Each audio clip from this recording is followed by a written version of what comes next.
Very good evening, welcome back to our channel let's start. आज हम करने जा रहे हैं हमारा ग्रामर का यानी कि हिंदी व्याकरण का एक बहुत ही महत्वपूर्ण टॉपिक जो कि है वर्ण विचार। वैसे तो आपको YouTube पर वर्ण विचार की बहुत सारी वीडियोस मिल जाएंगी, लेकिन आपको अलग अलग यानी कि ये लगा लीजिए कि आप जब 6-7 वीडियोस को देख लेंगे तब आपको ये लगेगा कि हाँ, हमने वर्ण विचार का चैप्टर हमारा कंप्लीट हो गया है। लेकिन तब भी वो वर्ण विचार का चैप्टर आपका कंप्लीट नहीं होगा। मैंने खुद देखे हैं कि बहुत सारे ऐसे वीडियोस हैं, लेकिन उनमें कंप्लीटली किसी भी वीडियो के अंदर कोई कंप्लीट चैप्टर या बहुत सारी वीडियो को मिलाकर भी वो चैप्टर कंप्लीट नहीं हो रहा है। और यही वजह है कि जब हमारे सामने क्वेश्चन पेपर आता है ना, तो हमें ये लगता है कि वर्ण विचार तो हमने पढ़ा था, लेकिन ये जो प्रश्न है ये कहाँ से आ गया। संवृत जो होता है, संवृत स्वर कौन से होते हैं, विवृत स्वर कौन से होते हैं, ये तो हमने नहीं पढ़े। तो आज मैं आपको जो वर्ण विचार का टॉपिक है वो एक उसका कंप्लीट कॉन्सेप्ट आपको करवाने जा रही हूँ, लेकिन एक शॉर्ट वे में। यानी हम जो वर्क करेंगे वो हार्ड वर्क नहीं करेंगे, हम स्मार्ट वर्क करेंगे। एक शॉर्ट वे में एक टेबल के माध्यम से मैं आपको, एक चार्ट के माध्यम से मैं आपको जो वर्ण विचार का टॉपिक है वो कंप्लीट करवाने जा रही हूँ। आपको करना क्या है, आपको वीडियो देखनी है, आपको चार्ट बनाना है, ठीक वैसा ही चार्ट बनाना है जैसा चार्ट मैंने आपके सामने बनाया हुआ है। और इसी चार्ट को आपको क्या करना है, एक कंप्लीट चार्ट को, जो मैं आपको 2 या 3 चार्ट के अंदर 3 बार जो टेबल कर दिखाऊंगी, उसको एक कंप्लीट चार्ट में आपको उसको रिटर्न करना है। और फिर उसी चार्ट को अपने किसी भी जहां आप बैठते हैं, पढ़ते हैं, ऐसी जगह पर सामने पेस्ट कर सकते हैं, जिससे आपका जो वर्ण विचार का टॉपिक है वो कंप्लीट मतलब आपको लर्न हो जाएगा, जिसको आप बार बार देखोगे। ठीक है, और इसको दोहराना भी बहुत जरूरी है, क्योंकि ये इतना महत्वपूर्ण टॉपिक है कि यहाँ से हमारा हर कॉम्पिटिटिव एग्जाम जहां पर हिंदी व्याकरण आती है वहां से इस चैप्टर से प्रश्न आता ही आता है। तो देखिए, सबसे पहले वर्ण विचार पर बात करते हैं। तो हमें पता होना चाहिए कि वर्ण विचार होता क्या है, यानी कि वर्ण क्या होता है, वर्ण कहते किसे हैं। तो शब्द का वह खंड जिसके और खंड नहीं हो सकते, शब्द का वह खंड जिसके और खंड नहीं हो सकते, उसको क्या कहते हैं, वर्ण कहते हैं। देखिए, आपके सामने है, ये है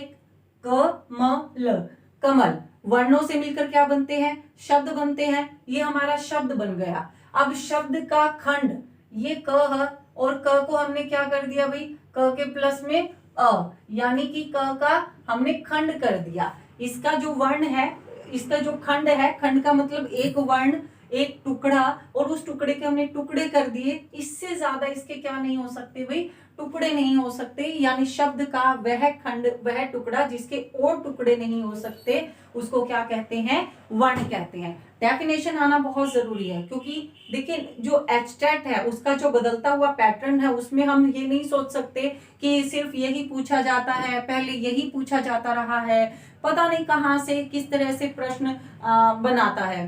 तो ये हमें आना बहुत जरूरी है कि एक हम टॉपिक ऐसे कर रहे हैं कि उसमें कुछ भी स्किप नहीं करना, हमको कंप्लीट चैप्टर पढ़ना है, कॉन्सेप्ट बेस पर पढ़ना है, कि सिर्फ ये नहीं कि हमने कुछ चीजें निकाल ली और ये कहा कि बस इसी से ही हमारा वर्ण विचार का टॉपिक कंप्लीट हो जाता है। तो वर्ण आपको पता लग गया कि वर्ण कहते किसे हैं, वर्णमाला किसे कहते हैं, वर्णों के व्यवस्थित समूह को वर्णमाला कहते हैं। व्यवस्थित का मतलब होता है सलीके से सजाया हुआ, तरीके से, यानी कि सीक्वेंस वाइज कह सकते हैं, क्रमबद्ध तरीके से कह सकते हैं। तो वर्णों के व्यवस्थित समूह को क्या कहते हैं भाई, वर्णमाला कहते हैं। अब आपको जब वर्ण पता है कि वर्ण किसे कहते हैं, उसके बाद आपको पता होना चाहिए कि वर्ण के भेद कितने हैं। तो वर्ण के 2 भेद होते हैं, एक स्वर और एक व्यंजन। ये जो आपके सामने है ये क्या है, व्यंजन, एक स्वर और एक व्यंजन। अब आपको याद रखना है कि वर्ण के 2 भेद होते हैं, स्वर और व्यंजन। अब हम पहले बात करते हैं स्वर की। अब स्वर के भी भेद पूछे जाते हैं कि स्वर के कितने भेद होते हैं। तो आपको याद रखना है, स्वर के 3 भेद होते हैं। पहला भेद है हमारा हर्ष स्वर, और दूसरा है दीर्घ स्वर, और तीसरा है प्लुत स्वर। प्लुत स्वर ग्रामेटिकली ज्यादा इस्तेमाल नहीं होता है, इसलिए उसको और ज्यादा यूज भी नहीं किया जाता है, वो कहीं कहीं संवाद वगैरह में उसका इस्तेमाल होता है।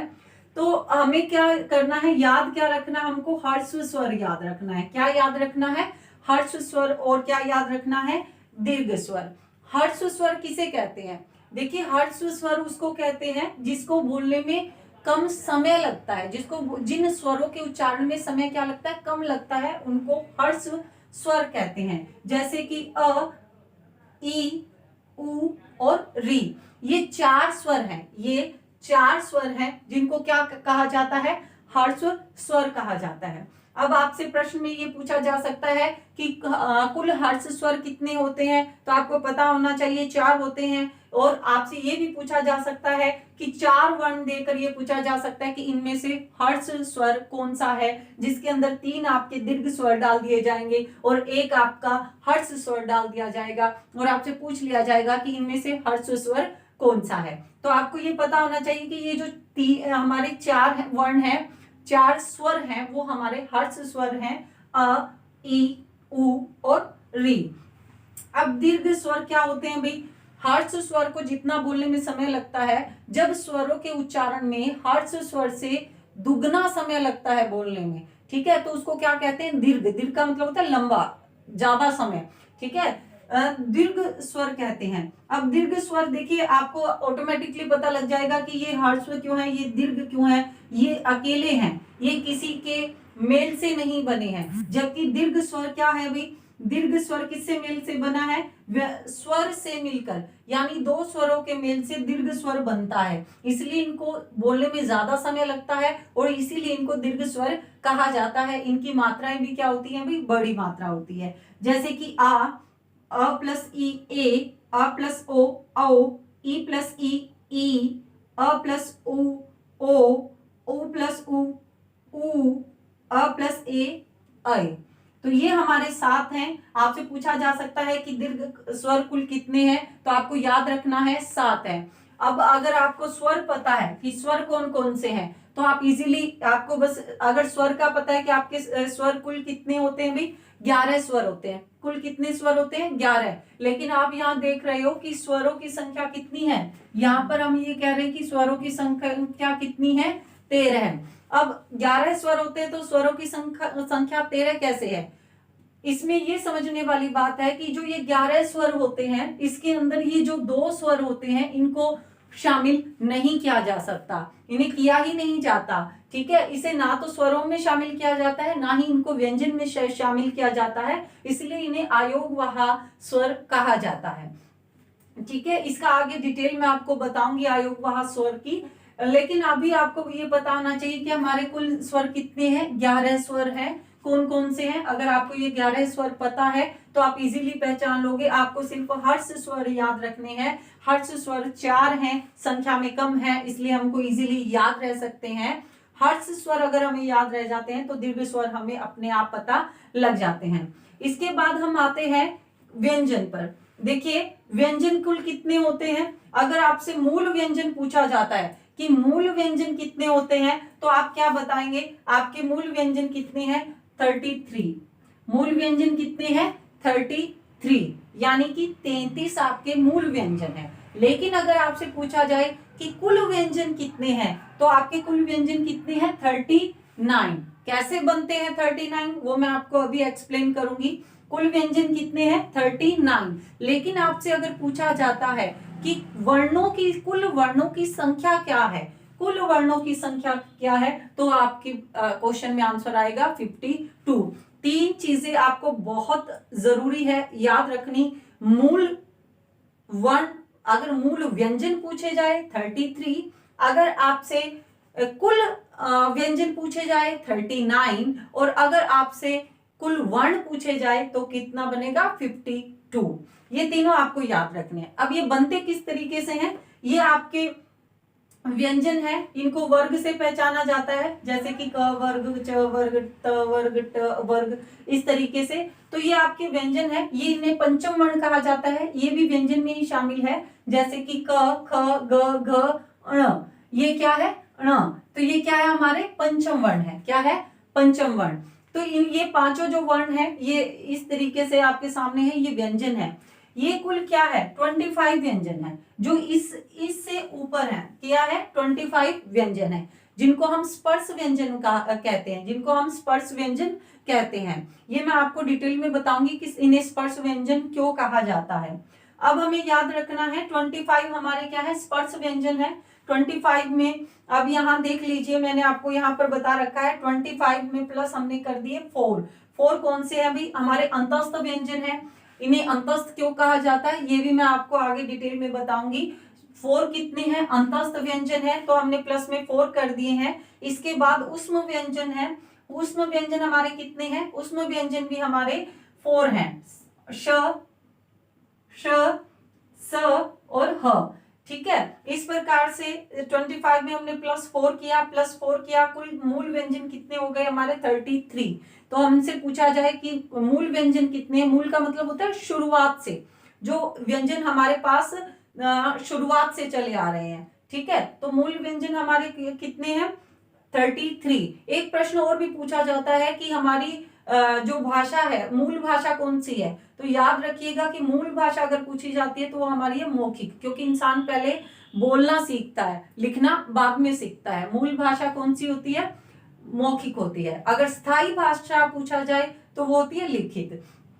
अब ये देखिए 33 में हमने 2 प्लस कर दिया। ये 2 कौन से वर्ण है जिनको व्यंजन है जिनको हमने प्लस किया, ये 2 अन्य व्यंजन के नाम से जाने जाते हैं, अन्य व्यंजन के नाम से जाने जाते हैं, जो वर्णमाला में शामिल नहीं होते, अलग से दिखाए जाते हैं, लेकिन इनको जब हम वर्णमाला में शामिल करते हैं तो हमारे कुल वर्ण कितने हो जाते हैं 35। ये कोई नहीं पूछता, 35 का कोई सीक्वेंस उसमें नहीं होता, कोई ऐसा नंबर आपको नहीं मिलेगा। लेकिन ये मैं सिर्फ आपको बता रही हूँ कि जो कुल व्यंजन है वो 39 बने कैसे हैं। ठीक है, अब इसमें हमने 4 और प्लस कर दिए। ये 4 कौन से हैं, ये 4 आपके संयुक्त अक्षर है, 4 आपके संयुक्त अक्षर है। ये उष्म व्यंजन अंतस्थ व्यंजन संयुक्त अक्षर, ये मैं आपको आगे की डिटेल में आपको समझाऊंगी। अभी आपको सिर्फ मेरा जो मकसद है वो ये बताना है कि मूल व्यंजन हमारे कितने हैं, कुल व्यंजन हमारे 39 कैसे बने, और हमारे कुल वर्ण हमारे 52 कैसे बने। ठीक है, तो अभी हमने 4 इसमें संयुक्त अक्षर शामिल किए तो हमारे कुल व्यंजन हो गए 39। क्या हो गए व्यंजन, स्वर इसमें शामिल नहीं है। मूल व्यंजन जो शुरू से चले आ रहे हैं 33 और कुल व्यंजन 39। ये देखिए ये सारे व्यंजन है, कुल व्यंजन 39। अब हमें एक चीज और याद रखनी है, अब इसमें हमने ये भी ऐड हो गया, ये भी और ये भी और ये भी, और 2 अन्य भी ऐड हो गए, तब हमारे सारे व्यंजन इसमें शामिल हो गए और हमारे कुल व्यंजन बन गए 39। लेकिन अब हम इसमें क्या करेंगे, 39 के अंदर हमने क्या प्लस कर दिया 11। ये 11 क्या प्लस किया, ये 11 यानी कि 11 हमारे क्या है भाई व्यंजन है, 11 क्या है हमारे 11 हमारे क्या है स्वर है। स्वरों को हमने इसमें शामिल कर दिया, कुल कितने हो गए 50। अब हमने 2 और प्लस कर दिया। अब ये 2 कहां से आ गया जो हमने प्लस किया, ये हमारे है स्वर के 2 आयोगवाह स्वर, आयोगवाह स्वर। ठीक है, तो ये हमारे बन गए 52, यानी कि हमारे कुल वर्ण कितने हुए, वर्णमाला के कुल वर्ण कितने हुए 52, मूल व्यंजन कितने हुए 33, और कुल व्यंजन कितने हुए, कुल व्यंजन ठीक है जो अभी तक है वो कितने व्यंजन है, वो है 39। इस टॉपिक से आपको मैं इतना ही समझाना चाहती हूँ। ये हमारे हैं पंचम वर्ण है जिनको नासिक व्यंजन कहा जाता है इसको, और शब्द का वर्ग का ये 5वां वर्ण है, इसलिए इनको पंचम वर्ण भी कहा जाता है। तो चलिए अब बात करते हैं हम हमारे जो वर्ण विचार है उसके नेक्स्ट टॉपिक की, जो कि है उच्चारण स्थान। यानी कि एक क्वेश्चन अक्सर इस टॉपिक से वर्ण विचार से यहाँ से पूछा जाता है, या तो अल्प प्राण या महाप्राण पूछ लिया जाता है, या सघोष अघोष पूछ लिया जाता है, या फिर वर्णों के उच्चारण स्थान के आधार पर पूछ लिया जाता है कि ये जो वर्ण है इसका उच्चारण स्थान कौन सा है, या फिर ये पूछ लिया जाता है कि कौन सा वर्ण है जो दंत्य है, यानी कि जिसका उच्चारण स्थान दंत्य है। इस तरीके के एक प्रश्न इसमें से पूछे जाते हैं हर बार। ठीक है, तो इसका आप कैसे है, एक तो ये चार्ट आपको बना लेना है, ये चार्ट आपको बना लेना है, और इस चार्ट से आपको क्या हो जाएगा, इजीली लर्न हो जाएगा कि कौन सा स्थान है वो कंठ है। क्योंकि देखिए जो हिंदी है, जिनका सब्जेक्ट है हिंदी, वो शायद इन चीजों को ज्यादा अच्छे से समझ सकते हैं। अगर हम ये कहते हैं कि अल्प प्राण वो होते हैं जिनको बोलने में प्राण वायु कम इस्तेमाल होती है, यानी ताकत कम लगती है, उनको अल्प प्राण कहा जाता है। और जिनको बोलने में ज्यादा ताकत लगती है, प्राण वायु ज्यादा लगती है, तो उनको महाप्राण कहा जाता है।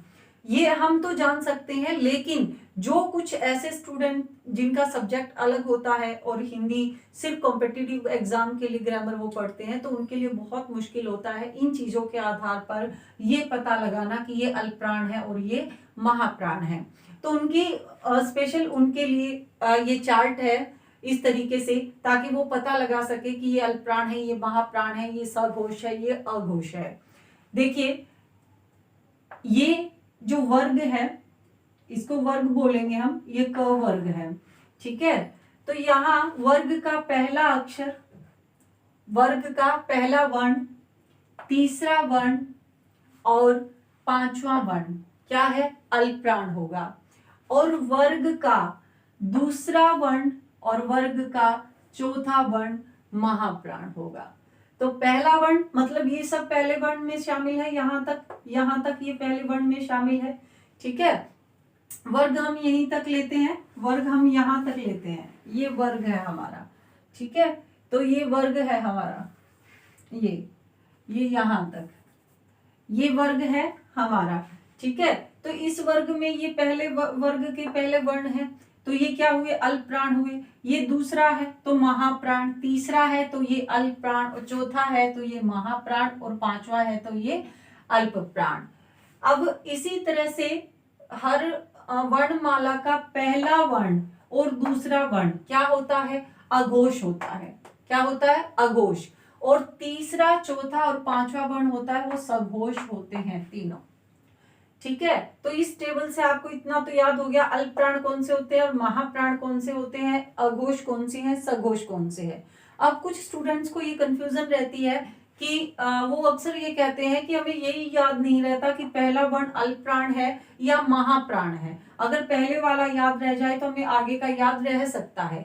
तो आप याद रखिएगा, एक ट्रिक है कि ऐसे क्या होती है, वर्णमाला की शुरुआत होती है। तो अल्प प्राण ऐप आ रहा है, तो ये ऐ पहला वर्ग, जो पहला वर्ण है वो ऐसे है, और शुरुआत में अ आता है तो अल्प प्राण भी सबसे पहले आएगा, ठीक है। इसी तरह से अघोष में भी अ आ रहा है, अघोष में भी क्या आ रहा है, अ आ रहा है। तो यहाँ पर भी आपको याद रखना है कि पहला वर्ण अ होता है तो शुरुआत का वर्ण अघोष है, दूसरा वर्ण है वो भी अघोष है, फिर जो तीन वर्ण है वो सघोष है। इस तरीके से आपको इन 25 ये टोटल है स्पर्श व्यंजन जिनको हम बोलते हैं, जो कि मैंने आपको पहले भी बताया। इनको स्पर्श व्यंजन क्यों कहा जाता है, क्योंकि जब हम इनका उच्चारण करते हैं तो हमारे मुंह के अंदर जो हमारे मुंह के जो पार्ट होते हैं, जो अलग अलग पार्ट, जीवा उनको टच करती है, जो जीभ हमारी होती है वो उनको टच करती है, इसलिए ये क्या कहा जाता है, स्पर्श करती है, इसलिए इनको स्पर्श व्यंजन कहा जाता है।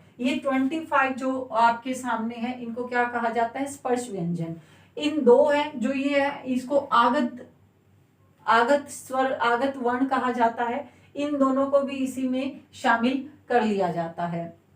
अगर आपसे पूछा जाए 20 कुल स्पर्श व्यंजन कितने हैं, और उसमें 25 है और 27 है, तो आप बताएंगे 27 स्पर्श व्यंजन कितने हैं, 27, क्योंकि 25 ये है और 2 ये है, और दोनों मिलकर क्या हो गए 27। लेकिन अगर आपसे पूछा जाए स्पर्श व्यंजन कितने हैं और आपके पास एक नॉन जो डिजिट है, यानी जो आपको पता है वो है 25, और वहां पर सिर्फ 25 है, बाकी 47 है, 43 है, इस तरीके से है, तो आप 25 को ही चूज करेंगे, ठीक है। तो ये स्पर्श व्यंजन है। आपको इसमें इतना याद रखना है कि वर्ग का पहला, तीसरा और पांचवा वर्ण हमारा अल्प प्राण होगा, वर्ग का दूसरा, चौथा महाप्राण होगा, वर्ग का पहला, दूसरा अघोष होगा, वर्ग का तीसरा, चौथा, पांचवा सघोष होगा।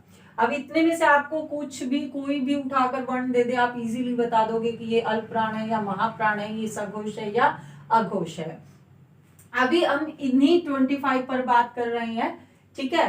अब इसके साथ ही हम इनके उच्चारण स्थान की बात करते हैं। कंठ है, देखिए आप जानते हैं कि घर का जो मुखिया होता है उसी की नेम प्लेट हम घर के आगे लगाते हैं, घर का जो बड़ा होता है, ठीक है। तो यहाँ भी घर का बड़ा कौन है, मुखिया कौन है भी, यहाँ क है, क्या है, क क्या है, घर का मुखिया है, ठीक है। तो इसकी नेम प्लेट लगा दी हमने, और इस वर्ग को किस नाम से जाना जा रहा है, क वर्ग। किस नाम से, क वर्ग। अब क वर्ग में कुल कितने सदस्य हैं, एक तो खुद क ही है, 1 2 3 4 5। क वर्ग में कितने सदस्य हैं, 5। अब इनका उच्चारण स्थान क्या है, कंठ है। उच्चारण स्थान क्या है, कंठ है। यानी याद रखना है कि क वर्ग का रेजिडेंस क्या है भाई, कंठ है। क्या है, कंठ है। अब इनके पास 3 किराएदार भी आ गए हैं, उनके नाम क्या है, 3 किराएदार, ह, अ और आ।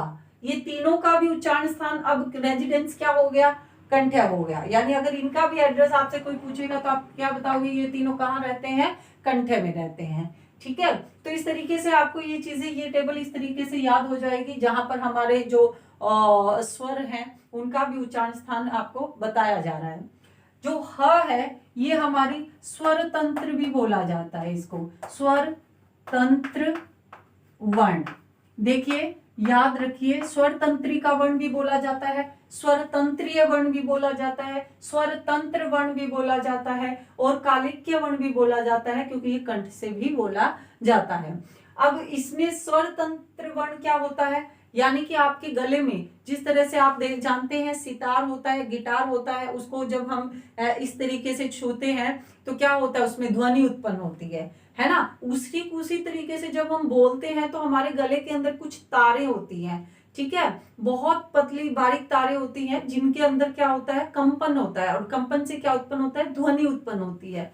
तो ये स्वर तंत्रिकाओं में जब कंपन होता है तो ये आवाज निकलती है ह, ठीक है। तो इसीलिए इसको स्वर तंत्र भी कहा जाता है, लेकिन इसका उच्चारण स्थान स्वर तंत्रिका होती कहाँ है, गले में, इसलिए इसको कंठ वर्ण भी कहा जाता है, कालिक्य वर्ण भी आ जाता है कहीं कहीं, ठीक है। अब दूसरा है तालव्य वर्ण, ठीक है। अब दूसरा है तालव्य वर्ण। अब इसका मुखिया कौन है भाई, च वर्ग। इसको क्या बोलेंगे, इसकी नेम प्लेट क्या है, च वर्ग। च वर्ग में भी कितने सदस्य हैं भाई, 5 सदस्य हैं। पांचों सदस्य का रेजिडेंस क्या है, तालव्य। क्या है, तालव्य। कहां से उच्चारण हो रहा है, तालव्य से, ठीक है। जो तालु होता है हमारा, वहां से इसका उच्चारण होता है, ठीक है। अब इसके पास भी 4 पड़ोसी आ गए हैं, पड़ोसी तो नहीं कहेंगे, किराएदार, क्योंकि पड़ोसी तो पास में रहते हैं, ये तो यही रहते हैं तालव्य में, ठीक है। तो इसके पास भी क्या आ गए, 4 किराएदार आ गए, य, श, ई और ई। तो ये चारों क्या हो गए, इनका भी उच्चारण स्थान कौन सा हो गया, अगर इसका रेजिडेंस पूछा जाए तो भी क्या होगा, तालव्य। इनका उच्चारण स्थान क्या होगा, तालव्य। अब हम बात कर रहे हैं मूर्धन्य की, अब यहाँ पर इसका मुखिया कौन है भाई, ट वर्ग। कौन है, ट वर्ग। किसकी नेम प्लेट है, ट वर्ग की। यानी कि यहाँ नेम रेजिडेंस के सामने क्या लिखा हुआ है, ट वर्ग लिखा हुआ है, ठीक है। और रेजिडेंस कहाँ है, मूर्धन्य में, ठीक है। ये एक ट्रिक है, इजीली आपको याद हो जाएगा। इसके भी 5 सदस्य हैं, और इसके किराएदार कुछ ज्यादा ही है भाई, 1 2 3 4 5। ये जो 5 है ये इसके किराएदार हैं। इनका भी रेजिडेंस कहाँ है, मूर्धन्य में, यानी इनका उच्चारण स्थान कहाँ है, मूर्धन्य। मूर्धन्य होता कहाँ है, जो हमारे दांत होते हैं उसका ऊपर जो मसूड़ा होता है उसको क्या बोला जाता है, मूर्धन्य बोला जाता है। जैसे कि आप उच्चारण करके देखिए, टमाटर, टमाटर। तो जो दांत के ऊपर जो मसूड़ा है वहां पर आपकी जीवा है वो टच करेगी, ठीक है। उसके बाद है दंत्य, दंत्य। अब इसका क्या है भाई, यहाँ पर त वर्ग है, त वर्ग की नेम प्लेट है, रेजिडेंस कौन सा है, दंत्य है। और कौन से इसके सदस्य हैं, थ, द, ध, न। ये 4 सदस्य हैं, एक खुद मुखिया है घर का, ठीक है। और ल, स इनके किराएदार हैं। और अभी ल, स का रेजिडेंस भी कौन सा हो गया भाई, दंत्य हो गया। अगर आपसे पूछा जाए ल, आपको वर्ण दे दिया जाए ल, स, श और य, ये चारों वर्ण आपको दे दिए जाए, य, श, ल, उ, ये चारों वर्ण आपको दे दिए जाए, और आपसे ल का रेजिडेंस पूछ लिया जाए कि ल कहाँ रहता है, तो आपको याद रखना है कि ल किराए पे रहता है, और किसके किराए पर रहता है, किसके किराए पर रहता है ल? दंत्य के किराए पे रहता है, यानी जो उसका रेजिडेंस है वो कहाँ है? दंत्य। उसका उच्चारण स्थान कौन सा है? दंत्य। ठीक है। इसी प्रकार ओष्ठ है, ओष्ठ है तो आपको इजीली याद हो जाएगा प फ ब भ म, यानी जहां होठों के प्रयोग कर कर उच्चारण किया जा रहा है उनको दंत्य कहते हैं। इसके भी दो किराएदार हैं भाई, उ और उ, उ और उ।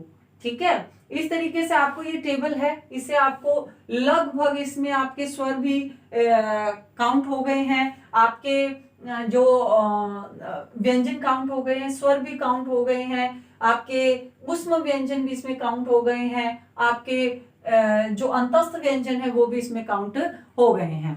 इस तरह से मोस्टली जो वर्ण है इनका उच्चारण स्थान आपने जान लिया है। अब हम बात करते हैं किसकी? अंतस्थ व्यंजन की। किसकी बात करते हैं? अंतस्थ व्यंजन की। अंतस्थ व्यंजन होते क्या हैं? अंतस्थ व्यंजन वो होते हैं जिन्हें ना तो व्यंजन में शामिल किया जाता है और ना ही स्वर में शामिल किया जाता है, इसलिए इनको क्या बोला जाता है? अंतस्थ, यानी बीच में जो स्थित है उसको अंतस्थ व्यंजन बोला जाता है। जैसे कि य, र, ल, व, इनमें जो व्यंजन है उनके जितना संघर्ष उत्पन्न नहीं होता जब इनका उच्चारण किया जाता है, लेकिन स्वर की तरह भी नहीं है कि ये बिना किसी सहायता के बोले जाए, ऐसा भी नहीं है, क्योंकि इसमें स्वर शामिल होता है। इसलिए ये ना तो स्वर है और ना ही व्यंजन है, इसलिए इनको क्या कहा जाता है? अंतस्थ व्यंजन। अब हम बात करते हैं उष्म व्यंजन। जब हम जिन वर्णों का उच्चारण करते हैं और उच्चारण करने पर क्या होता है अभी, जैसे दो पत्थर रगड़ खाते हैं, रगड़ खाने से क्या उत्पन्न होती है? उष्मा, उष्मा, चिंगारी, गर्मी पैदा होती है। ठीक है। तो उसी तरीके से उष्म व्यंजन है, इनके ये जो चार वर्ण हैं उष्म व्यंजन के अंदर, ये देखिए आपके सामने चार वर्ण हैं उष्म व्यंजन के अंदर, श, श, स और ह। तो इनका क्या है? इनको जब उच्चारण करते हैं तो मुख से घर्षण पैदा होता है और गर्म वायु बाहर निकलती है, इसलिए इन्हें उष्म व्यंजन, उष्म का मतलब ही क्या होता है? गर्मी। ठीक है। उष्म व्यंजन कहा जाता है। इसके बाद है संयुक्त व्यंजन। संयुक्त व्यंजन कौन से होते हैं भाई? संयुक्त, समान जो व्यंजन होते हैं, एक जैसे व्यंजन, उनको युक्त यानी एक साथ मिलाकर संयुक्त व्यंजन बनते हैं। अब इसमें एक प्रश्न किस तरीके से बनता है? यहाँ अंतस्थ व्यंजन में आपसे प्रश्न बनता है, आपसे पूछा जा सकता है कोई भी इनमें से एक वर्ण देकर कि बताइए इनमें से अंतस्थ व्यंजन कौन सा है। अगर आपको पता है य, र, ल, व अंतस्थ व्यंजन है तो आप इजीली उसको बता देंगे। ठीक है। इसी टेबल की तरह याद करेंगे तो आपको याद रह जाएगा। इसके बाद एक प्रश्न आपका ये भी बनता है इसमें कि आपसे ये भी पूछा जा सकता है कि अंतस्थ व्यंजन की संख्या कुल कितनी है? अंतस्थ व्यंजन की कुल संख्या कितनी है भी? 4 है। और उष्म व्यंजन की संख्या कितनी है? 4 है। तो ये भी आपसे पूछा जा सकता है। उष्म व्यंजन भी आपको पता होना चाहिए कौन कौन से वर्ण हैं जिनको उष्म व्यंजन कहा जाता है। ठीक है। इसके बाद है संयुक्त व्यंजन। संयुक्त व्यंजन में देखिए इधर की क जो श है वो किससे मिलकर बना है? क और श से। किससे? क और श से। त है वो किससे मिलकर बना है? त और र से। य किससे मिलकर बना है? ज और य से। और न्य से। और श किससे मिलकर बना है? श और र से। अब इनके उच्चारण स्थान में अगर कोई पूछ ले, एग्जाम में आ सकता है इनका उच्चारण स्थान क्या है, क्योंकि बदलते पैटर्न में जो मुश्किलें हैं वो बढ़ाई जा रही हैं, तो इनका उच्चारण स्थान अगर पूछ लिया जाए तो बहुत इजी है, घबराने की जरूरत नहीं है। यहाँ पर दो व्यंजन है तो जो दो अंगों का भी इसमें इस्तेमाल किया गया है, मुख के दो अंगों का इस्तेमाल किया गया है इनके उच्चारण में, क्योंकि व्यंजन भी तो दो है। बहुत इजी है। किससे? अगर आपको पता है कि किससे मिलकर बना है? क और श से, तो आपको पता है क का उच्चारण स्थान क्या है? क्या है? मतलब कंठ है। क मतलब कंठ है। क का कंठ है। बहुत इजीली याद हो जाएगा क का उच्चारण स्थान। तो कंठ हमने लिख दिया, साथ में हमने लिख दिया मूर्धा। मूर्धा क्यों लिखा? क्योंकि जो श है, षटकोण वाला श है, वो किसमें है? मूर्धन्य में। तो यानी दोनों का ही उच्चारण होगा साथ में, तो ये क्या हुआ? कंठ मूर्धा। इसी तरह से त्र है, त वर्ग। त वर्ग, त क्या है भाई? दंत्य। अब इसको दंत्य को याद कैसे रख सकते हो? तय से तलवार, तलवार से क्या किया जाता है? काटा जाता है। और दांत से भी क्या किया जाता है? काटा जाता है। तो इसको इस तरीके से आप याद रख सकते हो कि जो तय वर्ग है वो दंत्य है, क्योंकि उससे काटा जा सकता है। ठीक है। तो इस तरीके से ये दंत्य है, तो यहाँ पर हमने लिख दिया त है वो दंत्य है, र है वो, र देखिए कहाँ है, मूर्धन्य में, क्या है, कहाँ है, मूर्धा में, तो यहाँ पर भी दंत और मूर्धा। अब ज है वो तालव्य है, उसमें एक ही उच्चारण स्थान बताया गया है, कारण क्या है कि जो ज है वो देखिए यहाँ पर ज किसमें है, तालव्य में, और जबकि न्य भी किसमें है, तालव्य में, दोनों ही तालव्य में है, तो इसका उच्चारण स्थान क्या हो गया, तालव्य हो गया। अब है श, श और र, श किसमें है, ये देखिए तालव्य में, और र किसमें है, मूर्धन्य में, ठीक है, र का रेजिडेंस कहाँ है भाई, मूर्धन्य में, तो ये हो गया तालु और मूर्धा। अब एक प्रश्न आपसे ये बनता है कि संयुक्त अक्षर होते कितने हैं, आपको पता होना चाहिए कितने होते हैं भाई, 4 होते हैं। फिर आपसे इसमें प्रश्न बनता है कि ये किससे मिलकर बने होते हैं, आपको 4 ऐसे ऑप्शन दे दिए जाएं, यानी कि आपसे पूछ लिया जाए, त्रय का पूछ लिया जाए कि किससे मिलकर बना है, और आपको 4 ऑप्शन दे दिए जाए इस तरीके से, आपको 4 ऑप्शन इस तरीके से दे दिए जाए कि त्रय किससे मिलकर बना है। एक ऑप्शन आपका ये हो जाता है, एक ऑप्शन आपका ये हो जाता है, और एक ऑप्शन आपका कौन सा बनाएंगे, एक ऑप्शन आपका ये हो जाता है, ये बना देते हैं, 3 ऑप्शन बना देते हैं, ठीक है, तो ये आपको ऑप्शन दे दिए जाए। अब आपको अगर पता है 2 वर्णों से मिलकर बना है, 2 व्यंजनों से मिलकर बना है, तो आप इजीली इनको पहचान जाओगे। लेकिन एक गलती है जो अक्सर बच्चे अक्सर है वो स्टूडेंट करते हैं, वो क्या, जल्दबाजी में इसको निशान लगा देंगे, क्योंकि ये भी त प्लस र है, या फिर ये कंफ्यूजन क्रिएट हो जाती है कि ये भी त प्लस र है, ये भी त प्लस र है, तो इनमें से कौन सा होना चाहिए जो कि जिससे मिलकर त्रय बनता है। ये तो हमने डिलीट कर दिया क्योंकि हमें पता है कि इससे बनकर तो त्रय बना नहीं है, ठीक है। लेकिन अब यहाँ पर याद रखना है कि जो पहला व्यंजन है वो स्वर रहित यानी कि आधा है, और जो दूसरा व्यंजन है वो स्वर सहित यानी कि पूरा है। और इसके अंदर देखिए आपको दिखा रखा है कि त प्लस र, इसमें दोनों ही व्यंजन पूरे हैं यानी स्वर सहित है, तो ये तो नहीं हो सकता, क्योंकि इसका तो एक नियम है, पहला वर्ण हमारे सारे ही संयुक्त व्यंजन में पहला वर्ण है वो हमारा क्या है, स्वर रहित है, दूसरा व्यंजन क्या है, पूरा है यानी कि स्वर सहित है, तो ये भी हमको इसमें पता होना जरूरी है। अब बात करते हैं अंतस्थ व्यंजन, ये क्या है, अल्प प्राण। देखिए ये अंतस्थ व्यंजन सारे क्या है, अल्प प्राण है, साथ ही साथ सघोष भी है, अल्प प्राण है और सघोष भी है। और जो हमारे उसमें व्यंजन है वो सारे क्या है, महाप्राण है और अघोष भी है, महाप्राण है और अघोष। लेकिन एक यहाँ पर अपवाद है, वो है हमारा ह, जो ह है वो महाप्राण तो है, वो महाप्राण तो है, लेकिन ये ह है वो हमारा महाप्राण तो है, लेकिन क्या नहीं है, अघोष नहीं है। ह हमारा क्या है भाई, सघोष है, ह हमारा क्या है, सघोष है, महाप्राण है लेकिन सघोष है, ठीक है। इसके बाद आपको क्या याद रखना है, ये देखिए यहाँ भी कुछ वर्ण है आपको दिखाई दे रहे होंगे, कंठ तालव्य, यानी ये जो स्वर है और वर्ण है इनकी जो ध्वनि का उच्चारण होता है वो दो अवयव से मिलकर यानी 2 अंगों से मिलकर होता है, इसलिए इनको मैंने यहीं पर साथ ही इसके टेबल के रखा है, तो आपको अच्छे से इसको समझ में आ जाएगा, याद रह जाएगा, ठीक है। अब है कंठ और तालव्य, कंठ और तालव्य का क्या है भाई, ए और ऐ, कंठ और तालव्य से कौन से वर्ण हैं जो जिनका उच्चारण होता है, ए और ऐ। फिर है कंठ और ओष्ठ है, किसका उच्चारण होता है, ओ और औ। फिर है दंतोष्ठ है, व और फ। अब ये कंफ्यूज मत हो जाना यहाँ पर फ देखकर, आप कहोगे कि मैडम कह रही है कि फ तो मैम कह रही है कि फ तो यहाँ भी है जिसको हम ओष्ठ मान रहे हैं, फिर यहाँ पर दंतोष्ठ है, फ को क्यों माना गया है। ये देखिए ये फ है और ये फ यानी कि नुक्ते वाला फ, जो कि फारसी भाषा से आया है, जो फारसी भाषा से जो ध्वनि हमारे हिंदी में इस्तेमाल होती है वो नुक्ते वाला फ है। यहाँ पर अगर नुक्ते वाला फ देकर पूछा जाए कि इसका उच्चारण स्थान कौन सा है, तो आप बताओगे दंतोष्ठ है।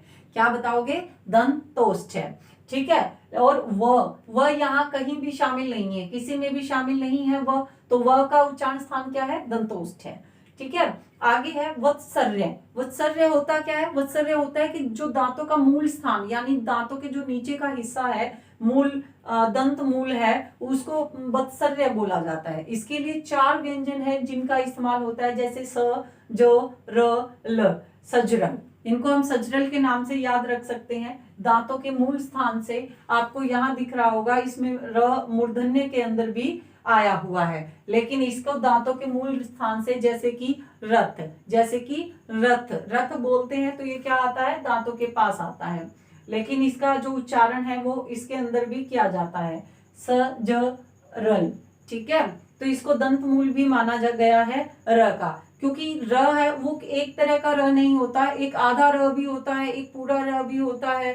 ठीक है, एक स्वर सहित है और एक स्वर रहित है। इस तरीके से जो वत्सर्य है वो कहाँ है? दंत है, स ज र ल, याद रखिएगा।